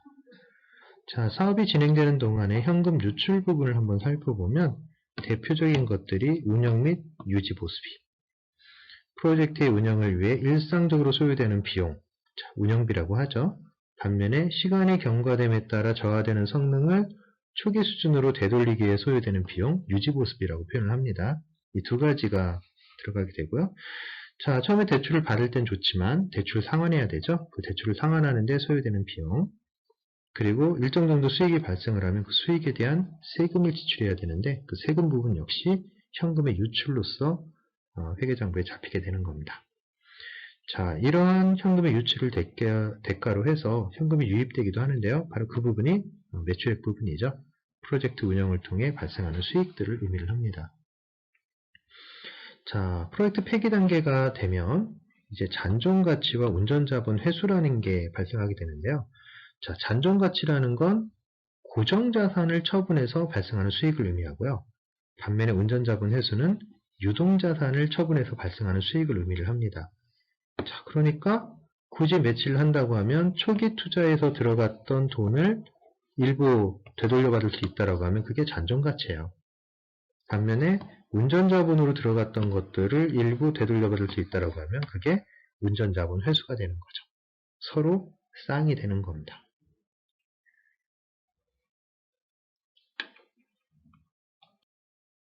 자, 앞에 이야기를 그림으로 좀 나누어서 보면 아까는 이제 생애주기 단계로 나누어 가지고 이야기를 했는데 이번에는 이 현금의 흐름을 기업의 활동으로 나누어 가지고도 경영 활동으로 나누어서도 비교를 해볼 수가 있는데 이 경영 활동을 기준으로 구분한다라고 하면 크게 세 개의 범주로 나누어서 얘기할 수 있다라는 겁니다. 바로 그 첫 번째가 투자 활동에 관련된 거예요. 두 개의 카테고리입니다. 이 투자 활동에 포함되는 현금 흐름 요소는 일단 초기 투자비와 운전자본, 초기 사업 준비를 위해서 들어가는 비용들을 의미를 하고요. 프로젝트가 종료되는 시점에 회수되는 잔존가치와 운전자본 회수를 모두 포함을 합니다. 따라서 기업의 투자활동으로 구분되는 경영활동을 통해서 관련된 현금 흐름 요소를 뽑아보면 바로 초기 투자비, 운전자본, 그리고 잔존가치, 운전자본 회수 4개의 항목을 생각을 해볼 수가 있어요. 자, 두 번째 경영활동으로는 재무활동을 들 수가 있는데요. 바로 이 재무활동에는 우리가 대출을 받는 부분, 그리고 나중에 대출을 상환하는 부분, 그 두 가지, 즉 기업이 경영활동을 위해서 필요한 자금을 조달하는 그 행위를 대표적으로 재무활동이라고 부릅니다. 그래서 이 재무활동에 포함되는 현금 흐름 요소는 바로 초기에 플러스 방향의 대출액과 마이너스 방향, 향후의 운영 과정에서 발생하는 대출 상환액이 되는 거죠.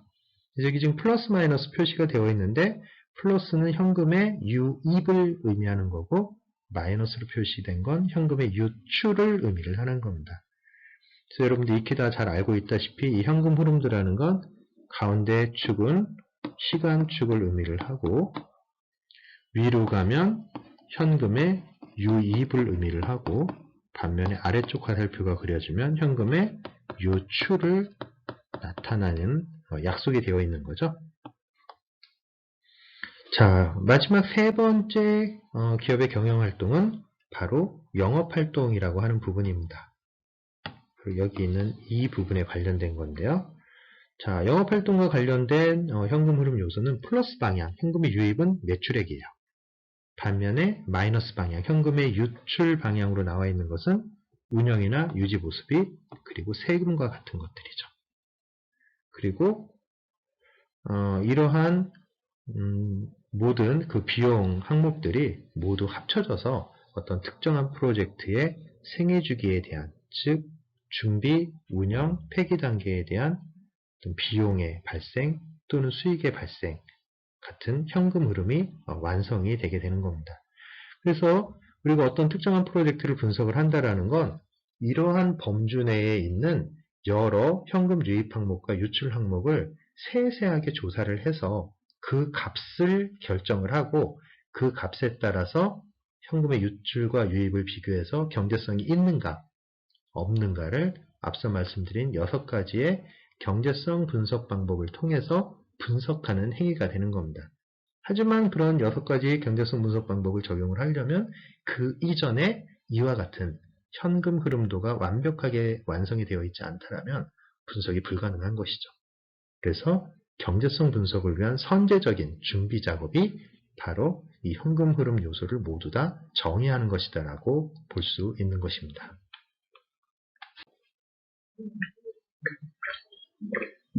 자, 그림으로 그리면 현금 흐름도, 반면에 표로 나타내면 현금 흐름 표가 되는 것입니다. 그래서 현금 흐름표는 어떻게 구성이 되어 있냐면 앞서 말씀드린 기업의 3대 경영활동, 투자활동과 재무활동, 그리고 영업활동의 결과들이 모두 현금 흐름표에 나타나게 되고 있고요. 그 항목들을 세세하게 따져보면 앞서 살펴봤던 9가지 항목, 투자활동의 4가지 항목, 그리고 재무활동의 2가지 항목, 그리고 매출액의 영업활동의 3가지 항목 자, 이때 기억하셔야겠죠. 마이너스가 의미하는 건 현금 유출이다. 플러스가 의미하는 건 현금 유입이다. 다른 말로 표현하면 현금 유출이라는 건 일종의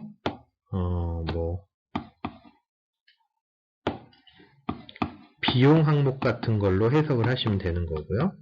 현금 유입은 일종의 수익. 항상 그런 건 아니지만 대표적인 게 비용과 수익이라고 볼 수 있는 것이죠.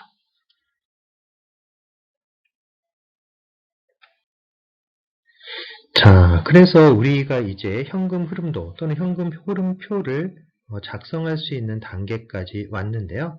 자, 현금 흐름도를 작성하는 절차는 크게 준비 단계와 작성 단계, 이 두 개의 단계로 구분을 해서 볼 수가 있습니다. 일단 준비 단계에서는 현금 유입과 또는 유출에 관련돼서 어떤 항목들이 있는가 하는 그 세세한 항목들을 모두 다 조사를 하는 거예요. 예를 들면 고정자산을 마련해야 된다고 했을 때 어떤 고정자산을 만들어야 되는 건지, 구입해야 되는 건지, 건물을 지어야 되는 건지, 땅을 사야 되는 것인지, 장비를 얼마나 들여야 되는 건지, 그 안에 건물을 몇 개나 지어야 되는 건지, 인테리어를 어떻게 해야 되는 건지, 이런 것들을 전부 다 항목으로 조사를 하는 거죠. 그 이후에 모든 항목이 정의되고 난 다음에 각각의 것들에 대한 값을 정리를 해주는 겁니다. 자, 건물을 짓는 건 평당 500만 원이 들고 책상 하나에는 100만 원을 치고 앞쪽에 무슨 운동장에 벤치를 하나 만들 때는 그 벤치는 50만 원이고 이렇게 값들을 시장에서 다 조사를 하는 거예요. 하지만 이때 굳이 대출 상환이나 세금 관련 같은 것들은 처음부터 조사할 필요가 없는데요. 왜냐하면 대출 상환은 이쪽 대출에서 한번 체크를 할 거고 세금 부분도 나중에 체크를 할 거기 때문에 처음에는 그냥 단순하게 현금 유입과 유출이 어떤 것이 있는가, 대출 상환과 세금을 빼고 나머지 7개 항목에 대해서만 조사를 해놓으면 준비는 잘 되었다라고 볼 수 있는 것이죠.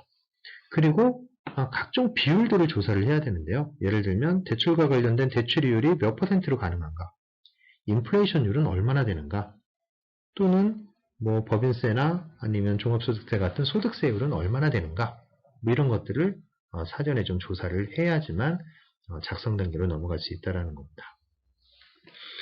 자, 이제 작성 단계로 넘어가게 되면 첫 번째, 모든 화폐 가치를 명목 화폐 가치로 변환을 해야 돼요. 왜죠? 기본적으로 어떤 프로젝트든 세금을 올바르게 계산을 해야지만 올바른 현금 흐름도가 나올 수 있기 때문에 세금을 계산한다라는 건 모든 화폐 가치가 기준연도의 화폐 가치가 아닌 당해년도의 화폐 가치로 나타나 있어야지만 가능하다라는 겁니다. 따라서 처음부터 모든 화폐 가치가 명목 화폐 가치로 나타나 있다라면 아무 상관이 없겠지만 만약에 어떤 특정한 현금 흐름이 명목 화폐 가치가 아닌 기준 화폐 가치로 표현이 되어 있다라고 하면 가장 먼저 해야 되는 일은 모든 기준 화폐 가치로 표현된 현금 흐름을 일단 명목 화폐 가치로 변환하는 것입니다. 자, 명목 화폐 가치로 변환하려면 어떤 비율이 필요하죠? 바로 이 인플레이션율이라고 하는 것이 적용이 되어야지만 명목 화폐 가치 변환이 가능해지는 겁니다. 자, 두 번째 단계에서는 감가상각비 계산. 앞서 우리가 공부를 했었죠. 그리고 이자 상환의 계산. 즉, 대출 액수를 정하고 그 대출에 대한 상환액이 결정이 되면 매년 우리가 이자로 상환해야 되는 금액이 얼마다라는 걸 알 수가 있죠. 이걸 계산하는 이유는 얘를 비용으로 산정을 해서 나중에 절세 효과를 보기 위해서 이런 일들을 하는 겁니다. 자, 네 번째 단계에서는 세금을 계산하는 거죠. 위의 것들 정보를 이용해서. 그리고 다섯 번째, 현금 흐름표를 계산하고 여섯 번째, 이를 바탕으로 총 현금 흐름도라는 걸 그리고 마지막에 순 현금 흐름도라는 걸 그리게 됩니다. 자, 총 현금 흐름도라는 것과 순 현금 흐름도의 차이는 이 앞글자가 다른 건데요. 예를 들면 이런 겁니다. 현금 흐름을 어떤 특정한 연도의 현금 흐름을 수입 이만큼, 지출 요만큼 이렇게 표현하면 총 현금 흐름도예요.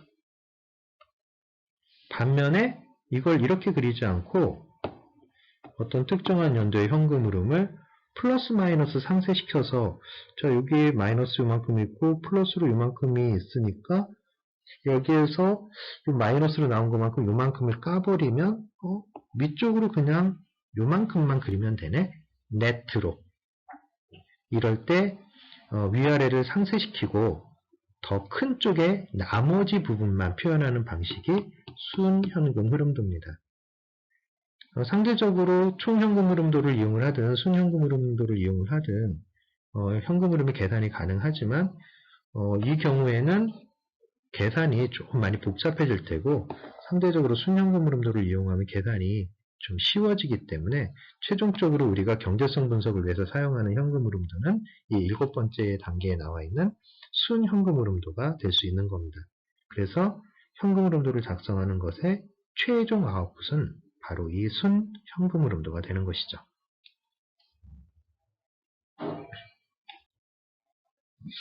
자, 예제를 통해서 현금 흐름도를 작성하는 과정을 한번 학습해 보도록 하겠습니다. 자, 어떤 회사에서 자동화 설비를 구축하기 위해서 투자 프로젝트를 진행을 하려고 하는데요.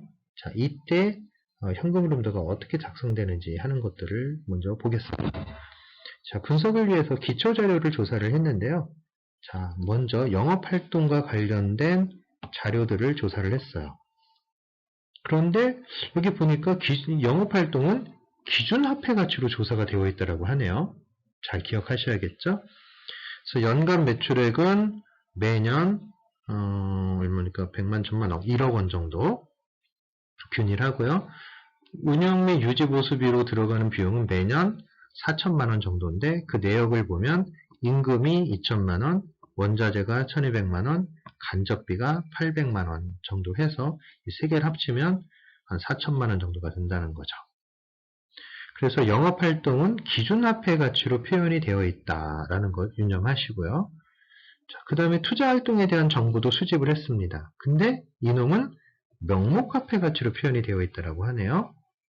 자, 예를 들면 이런 겁니다. 초기 투자비 1억 2,500만원 투자가 필요한 거죠. 운전자본 2,300만원. 근데 각각 0년도에 필요하다고 얘기를 했어요. 따라서 사실은 이게 0년도에 존재하는 화폐 가치이기 때문에 기준화폐 가치로 나타내도 똑같이 1억 2,500만원, 2,300만원 그런 거죠. 자, 그런데 5천년도는 좀 얘기가 달라집니다. 잔존 가치가 있는데, 즉 사업이 끝나는 5년이 지나고 나면 내가 2억 2,500만원 주고 샀던 이 초기 투자비를 이렇게 되팔아버리면 5천만원으로 이렇게 고물값을 받을 수 있다는 거예요. 그래서 이렇게 싹이 되는 거고요. 그 다음에 5천년대 운전자본 회수 역시 있는데 2,300만원. 자, 이거 얘기는 처음에 투입된 운전자본을 100% 사업 종료 시점에 회수할 수 있다는 겁니다. 초기 투자비는 상당 부분 날라갔지만 운전자본 같은 경우에는 거의 100% 회수가 되는 상황이다라고 볼 수 있는 것이죠. 자, 세 번째 정보는 재무 정보입니다. 대출을 받았어요. 1억 2,500만원 초기 투자비 그리고 운전자본 2,300만원이 필요했는데 그 중에 일부를 마련하기 위해서 6,250만원의 대출을 받았고요. 그때 대출 상환은 1천년도부터 5천년도까지 균등 상환, 그러니까 감채 상환이죠. 감채 상환 방식을 이용을 해서 대출 상환을 하고 있다라고 볼 수 있는 것입니다. 자, 마지막으로 조사한 일반 상황들은 프로젝트 기간은 총 5년이고요. 감가상각 방법은 내용연수 5년의 정액법을 사용합니다. 라는 거고요. 대출율, 아까 이거 돈 대출 받는다고 했는데 대출 이자율은 연 10%입니다. 라는 뜻이 되는 거고요. 인플레이션율은 5%. 자, 이 인플레이션율 왜 필요한 거죠? 맞습니다. 바로 여기 기준화폐 가치로 표현된 걸 처음에 뭘로 변환해야 돼요? 명목 화폐 가치로 변환을 해야 되죠. 근데 그때 변환할 때 필수적으로 필요한 거에 인플레이션율이라고 하는 F죠. 그래서 바로 이 인플레이션율이 주어져 있는 겁니다. 그리고 마지막으로 법인세율. 앞속에서 우리 원래는 구간별로 누진세 형태로 되어 있지만 여기에서는 그냥 법인세율이 누진세가 아니라 단일세율로 과세표준의 25%의 세금을 문다라고 가정을 하고 이 문제를 해결하시면 되겠습니다. 자, 여기까지가 현금흐름도를 작성하기 위해서 주어져 있는 정보들이고요. 바로 이 정보를 이용을 한다면 이걸 바탕으로 우리가 이 현금흐름도를 완성하실 수 있게 되는 것입니다. 총 7가지 단계가 필요하다고 했었죠. 자, 지금부터 7개의 단계를 하나하나 따라가며 현금흐름도를 한번 만들어 보겠습니다. 자, 첫 번째 단계입니다. 명목화폐같이 변환 단계예요. 그래서 아까 보면 매출액과 운영 및 유지 보수비라고 하는 부분이 명목화폐 가치가 아니라 기준화폐 가치로 되어 있었기 때문에 바로 얘네들이 기준화폐 가치로 표현되어 있던 걸 명목화폐 가치로 바꿔줘야 돼요. 자, 바꾸는 방법은 우리가 지난 시간에 배운 것처럼 인플레이션 효과를 반영을 해주면 돼요. 어떻게? 명목은 기준 곱하기 1 플러스 F의 N승 이거 해주면 되는 거죠.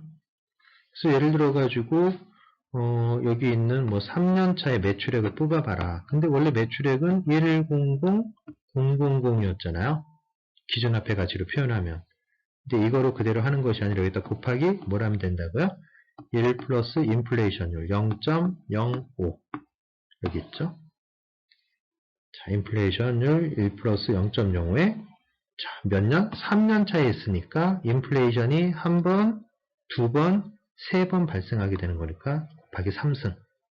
자, 이렇게 표현해도 되고요. 아니면 이거를 직접 여러분들이 계산하고 싶지 않다라고 하면 F, P 5%의 3년 이 계수를 이용을 하셔도 되는 겁니다. 이렇게.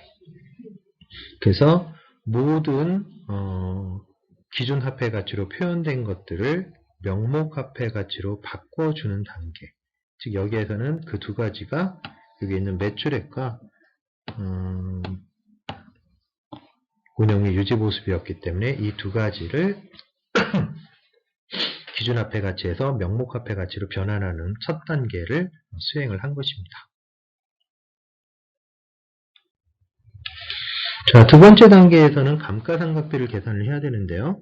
자, 여기에서는 감가상각 대상이 초기 설비 투자액 1억 2,500만원.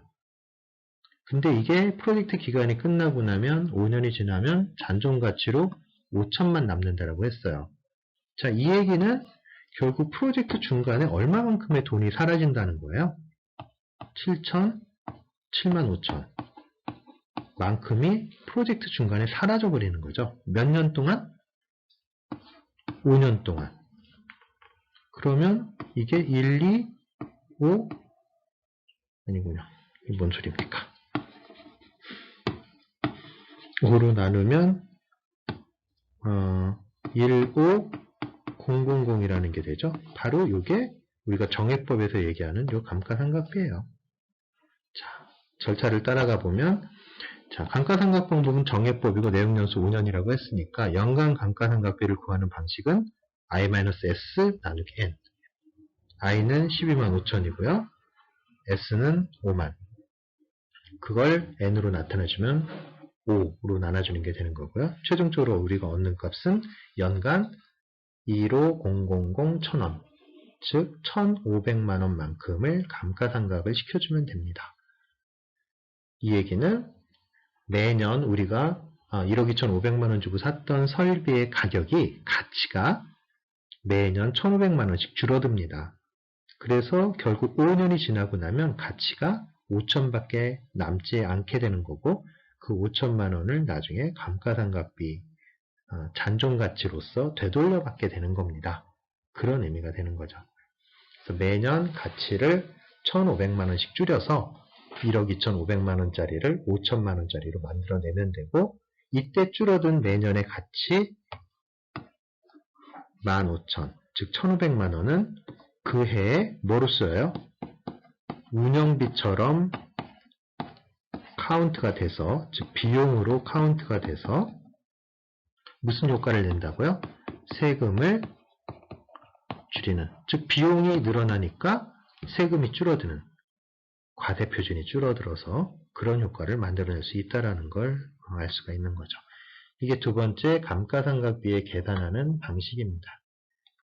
자, 세 번째 단계는 이자 상환액을 계산을 해야 되죠. 자, 이자 상환액을 계산하기 위해서는 먼저 대출 상환액을 뽑아내야 됩니다. 자, 대출율 10%라는 게 있었고요. 대출 상환액은 대출액 62500에 AP 10%의 5년을 구하면 되죠. 즉, P를 알고 있을 때 A 구하는 공식을 사용을 하시면 된다는 의미입니다.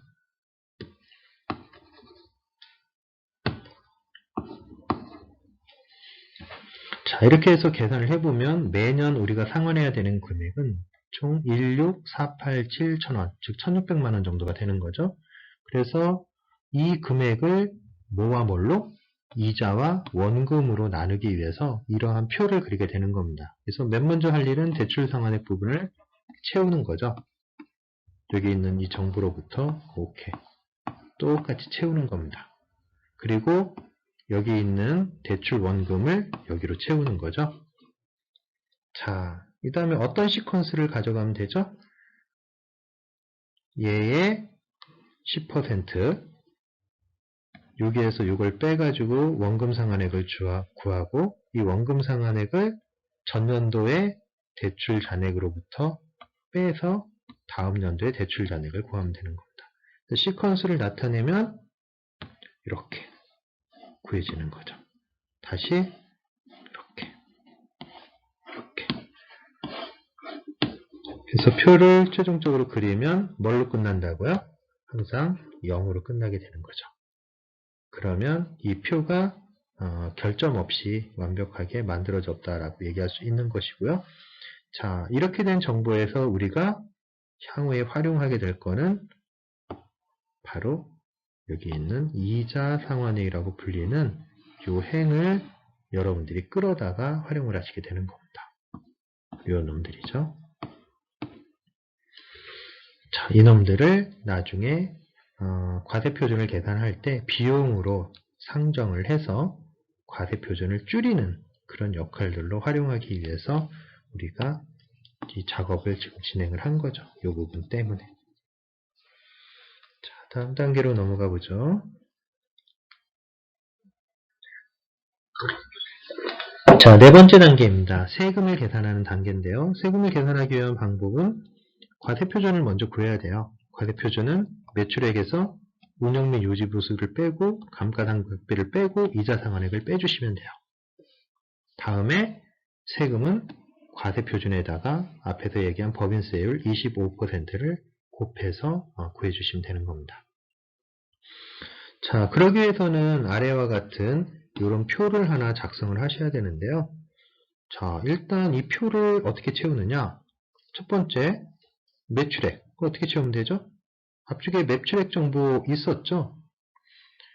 운영 및 유지 보수비 역시 앞쪽에 정보가 있었어요. 어디냐면 단계 1에서 기준화폐 가치를 명목화폐 가치로 바꿔가지고 이 정보들을 그대로 어디 단계 과정이라고 말을 썼었네요. 단계 1에서 가지고 오시면 되는 겁니다. 자, 그 다음에 감가상각비 이거 어디서 가져와요? 단계 2에서 작업을 했었잖아요.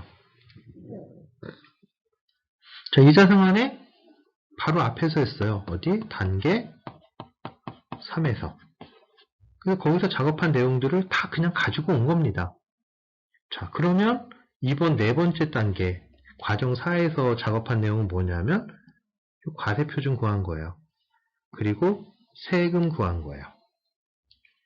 어떻게? 과세표준은 여기 있는 요 산식 이용해서 그래서 이 과제 표준을 구한 거죠. 그리고 마지막에 나와 있는 거는 세금 구하는 산식을 이용해서 여섯 번째 행을 채우게 된 겁니다. 그래서 결론적으로 얘기를 하면 여기 있는 그림은 자, 여기서부터 여기까지는 다 앞에서 땡겨 온 거예요. 어디? 과정 1, 2, 3으로부터. 그리고 추가로 만든 건 요거와 요건데 각각 걔네들은 어디서 왔냐면 여기서 온 거죠. 그래서 여기 있는 네 번째 표를 모두 채우시게 되면 여러분들이 원하시던 이 세금이라고 하는 부분을 계산하실 수 있게 되겠습니다.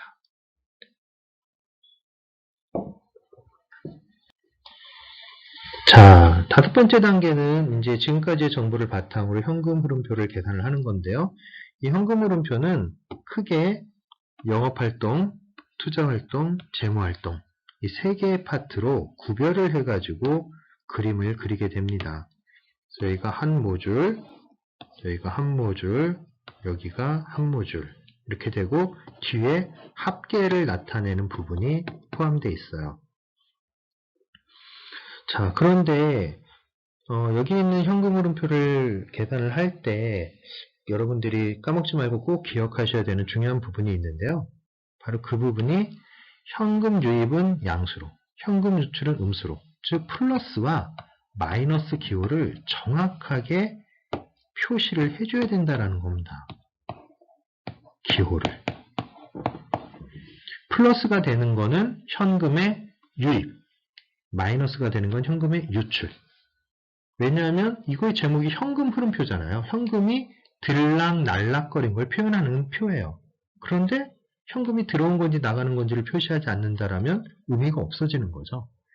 따라서 이 표를 그릴 때는 반드시 현금이 들어온 거냐 나간 거냐라는 걸 나눠서 표현을 해야 되겠고 들어온 경우에는 플러스로 나간 경우에는 마이너스로 표현을 해야 된다는 거예요.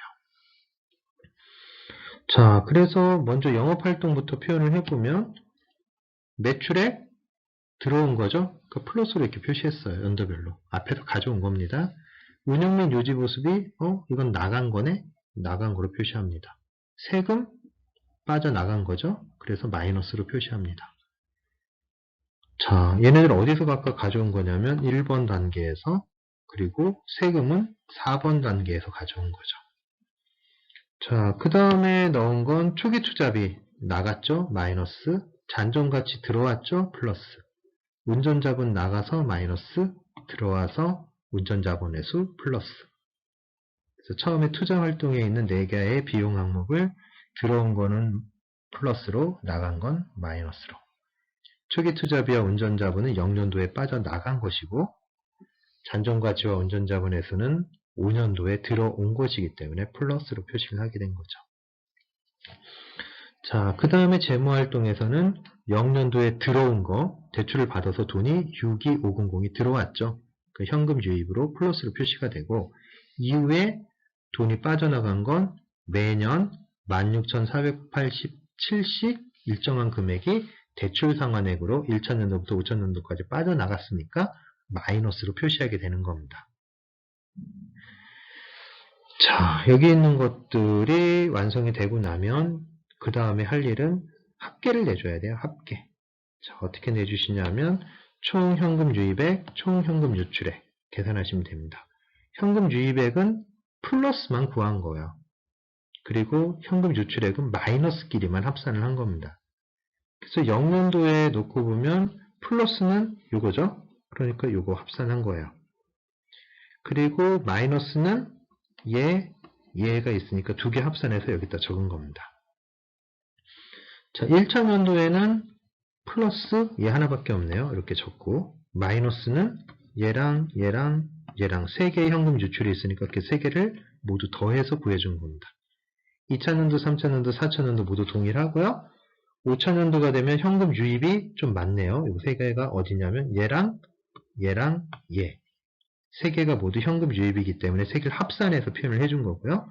마이너스는 요놈 해서 세 개를 합산해서 표시를 해줬고 이게 총 현금 유입액과 현금 유출액을 표현을 하는 방식이고요. 최종적으로 우리가 원하는 이 순현금 흐름이라고 하는 건 위에 있는 이 두 개의 항목을 더해주면 되는 겁니다. 그럼 이게 나오는 거죠. 두 개 더하면 요거, 두 개 더하면 요거. 너무 진한가요? 두 개 더하면 요거, 두 개 더하면 요거, 두 개 더하면 요거. 해서 최종적으로 여기 있는 이 순현금 흐름이 구해지고 나면 이 현금 흐름표가 계산이 완료됐다라고 볼 수 있는 것입니다. 자, 말로만 들어서는 너무 쉽네 이럴 거예요. 근데 실제로 막상 혼자서 해보려고 그러면 이게 플러스였나? 이게 마이너스였나? 좀 헷갈릴 수 있어요.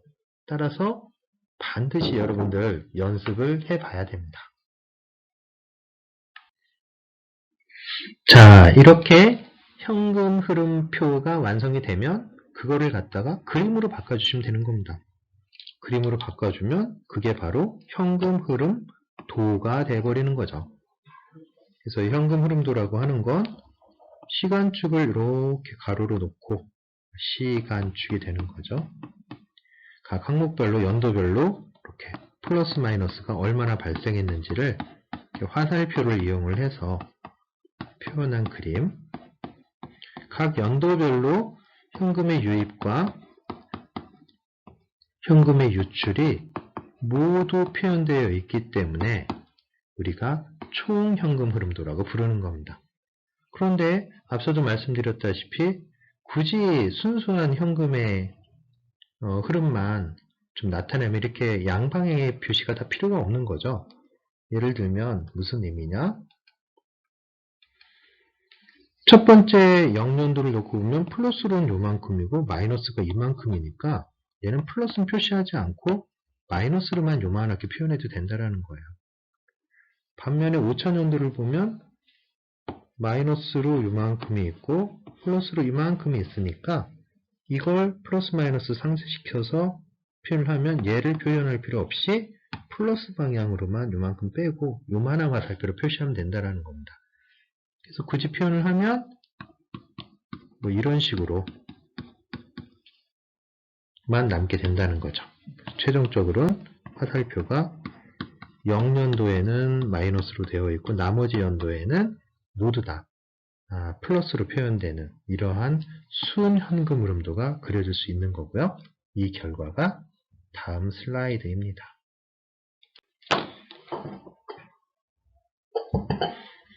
자, 이 그림에선 각 연도별로 현금의 유입과 유출 중에 하나만 존재하고 있죠.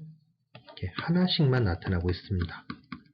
왜냐하면 플러스 마이너스를 서로 상쇄시켜 버렸기 때문입니다. 그래서 상대적으로 현금의 흐름이 훨씬 더 단순해지게 되겠고 단순한 현금 흐름의 결과는 계산을 용이하게 해준다라고 하는 장점을 가질 수가 있어요. 자, 그래서 처음에 주어진 정보로 우리가 최종적으로 만들어내는 것이 이것이 바로 최종 산출물이 되는 거고 이걸 바탕으로 이제 경제성 분석이라고 하는 걸 수행할 수 있는 준비가 완료되었다라고 볼 수 있는 것입니다.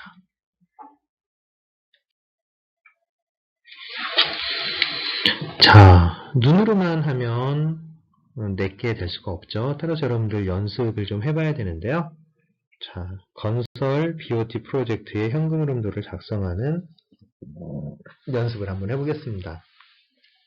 자, BOT라고 하는 건 Build, Operate, Transfer라는 거에 이니셜을 따서 만든 단어인데요. 보통 BOT 산업하면 민간이 자본을 투자를 해서 사회 간접 자본, 예를 들면 뭐 도로 같은 것들을 건설한 다음에 일정 기간 동안 거기 그 도로의 운영을 통해서 통행료 같은 걸로 수익을 발생시켜서 건설 비용을 다 충당하고 향후에 충분히 건설비를 뽑고 난 이후에 정부에게 소유권이나 운영권을 이전하는 그런 민간 투자 사업 방식을 의미를 합니다. 자, 그래서 지금 이 예제에서는 영업활동에 대한 정보, 투자활동에 대한 정보, 재무활동에 대한 정보, 일반 정보들이 모두 나와 있는데요. 일단 영업활동은 기준화폐 가치로 표현되어 있고 매출액 정보와 운영 및 유지 보수비 정보가 들어가 있어요. 플러스고 얘는 마이너스인 거죠. 현금 유입이냐 유출로 놓고 보면. 자, 그 다음에 투자활동에서는 모두 명목화폐 가치로 표현이 되어 있는데요. 항목은 건설비, 잔존가치, 운전자본, 뭐 이런 회수 이런 것들로 표현되어 있네요. 그래서 부호로 나타나면 건설비는 마이너스, 잔존가치는 유입, 운전자본 마이너스, 운전자본 회수는 플러스. 이렇게 우리가 다 디렉션을 잡아볼 수가 있죠. 현금의 유입이냐 유출이냐. 다음에 재무활동에선 대출액, 대출 상환이 있으면 대출액은 플러스 방향이죠. 대출 상환은 마이너스 방향. 그리고 기초정보들 주는데요. 프로젝트 기간, 감가상각, 5년 정액법, 대출 이율 10%, 인플레이션율 10%, 법인세율 30%를 가정을 하고 현금 흐름도를 한번 그려보라는 얘기입니다. 자, 첫 번째 해야 될 일은 기준화폐 가치를 명목화폐 가치로 바꾸는 거죠.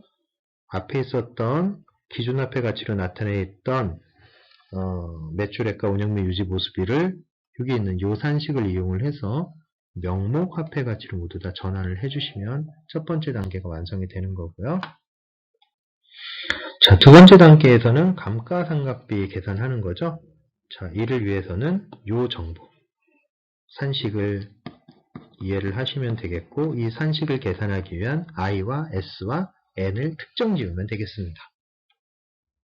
세 번째 단계에서는 이자 상환액을 계산해야 되는데, 이자 상환액을 계산하기 위해서 먼저 대출 상환액이라고 하는 걸 계산해 내야 되고, 이게 계산이 되면 표에 어디에 들어가요? 여기, 여기, 여기, 여기, 여기 이렇게 들어가게 되겠죠. 그 다음에 여기는 뭐가 들어오나요? 바로 대출 받은 돈이 들어오겠죠. 그러면 이렇게 표를 만들어 놓고 어떻게 가면 된다 그랬죠? 이렇게 순서대로 진행을 해서 맨 마지막에 뭘 만들어내요? 대출 잔액 0이라는 값을 만들어내시면 표가 완성이 되는 겁니다. 자, 네 번째 단계에서는 앞쪽에서 이 데이터들 다 끌어오라고 그랬죠? 단계 1에서, 단계 2에서, 단계 3에서. 그러고 난 다음에 과세 표준은 요산식으로, 세금은 요산식으로 뽑아내면 여기 있는 두 셀을 여러분들이 채워낼 수가 있게 되는 겁니다. 자, 이렇게 해서 최종적으로 여러분들이 원하는 이 세금 액수가 계산이 되겠고요. 자, 첫 번째 단계로 넘어가면 이제 현금 흐름표를 채울 수 있게 됩니다. 자, 매출액은 첫 번째 단계에서 가지고 오면 된다 그랬죠? 명목화폐 가치로 바뀐 매출액과 운영 및 유지 보수비. 그리고 단계 4의 세금 부분 가져오면 되고요. 앞쪽에 있는 자료로부터 여기는 다 채우시면 됩니다. 초기 투자비와 잔존가치, 운전자본, 운전자본 회수. 대출액도 아까 계산해 놨죠? 그리고 대출 상환액도 계산해 놓은 게 있습니다. 자, 부호는 어떻게 될까요? 매출액 플러스, 운영 및 유지 보수비 마이너스, 세금 마이너스, 초기 투자비 마이너스, 운전자본 마이너스, 잔존가치 플러스, 운전자본에서 플러스, 대출액 플러스, 대출 상환 마이너스. 이 부호 기억하시면 되죠? 그래서 플러스는 전부 다 여기다가 모으고 마이너스는 전부 다 여기다 모으고 그리고 맨 마지막에 플러스 마이너스를 합산을 해서 여기 있는 순현금 흐름으로 작성을 하시면 표가 완성이 되게 되겠죠. 자, 그래서 여러분들 힘으로 스스로 한번 앞에 있는 5개의 표를 한번 채워보시기 바랍니다. 물론 그 표에 대한 답은 여기 첫 번째 과정, 두 번째 과정, 그리고 세 번째 과정에 대한 해답이 표현이 되어 있고요. 여러분들 힘으로 한번 해보시고 난 다음에 여기 나와 있는 이 숫자들이 도출되는지 하는 것들을 검증해 보시면 되겠습니다. 네 번째와 다섯 번째 부분에 대한 것도 정답이 이렇게 표현이 되어 있죠. 그래서 최종적으로 여러분들이 만들어내야 되는 건 여기 있는 요 현금 흐름이에요. 그리고 그 중에서도 실질적으로 나중에 경제성 분석을 위해서 사용되는 부분은 바로 여기 있는 마지막 셀이 되는 겁니다. 여기까지를 여러분들이 만들어내실 수 있다라면 경제성 분석을 위한 사전 정지 작업이 모두 완성이 된 거고요. 이제 이후에 본격적으로 6가지의 경제성 분석 방법을 배우시면 어떤 프로젝트든 여러분들의 능력으로 타당성이 있는지 없는지 여부를 체크해 보실 수 있게 되는 것입니다.